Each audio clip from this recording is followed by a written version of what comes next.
বর্তমান সরকারের বিরুদ্ধে ষড়যন্ত্র এবং বিএনপির চেয়ারম্যান ও প্রধানমন্ত্রী তারেক রহমানের নামে কটূক্তি ও জঘন্য অপপ্রচারের প্রতিবাদে গাজীপুরের কালিয়াকৈরে উত্তাল বিক্ষোভ মিছিল ও সমাবেশ করেছে বিএনপি। শনিবার সকালে ৭ নম্বর ওয়ার্ড পৌর বিএনপির উদ্যোগে ঢাকা-টাঙ্গাইল মহাসড়ক প্রদক্ষিণ করে চন্দ্রাপল্লী বিদ্যুৎ এলাকায় এসে বিক্ষোভ মিছিলটি শেষ হয়। পরে সেখানে এক আলোচনা সভা অনুষ্ঠিত হয়। ৭ নম্বর ওয়ার্ড বিএনপির সভাপতি ও প্যানেল মেয়র শামসুল আলম সরকারের সভাপতিত্বে এবং দেওয়ান মোহাম্মদ জসিমউদ্দিনের সঞ্চালনায় সভায় প্রধান অতিথি ছিলেন পৌর বিএনপির সাবেক সভাপতি দেওয়ান মোহাম্মদ মোয়াজ্জেম হোসেন।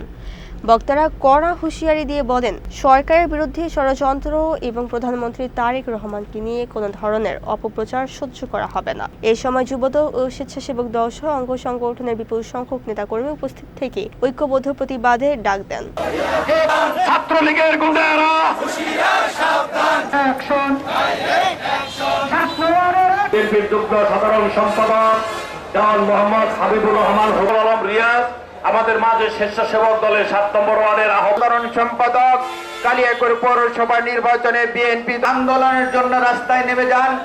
আপনাদের কাছে অনুরোধ, সম্মানিত সভাপতি, আজকের করেছি একসাথে, আপনারা জাস্ট রেজাল্টটা ধরে নিয়েছেন। এটা নিয়ে এত রাজনৈতিক দল সব সময় ক্ষমতা আসলে উন্নয়ন হয়, আগামীতে উন্নয়ন হবে।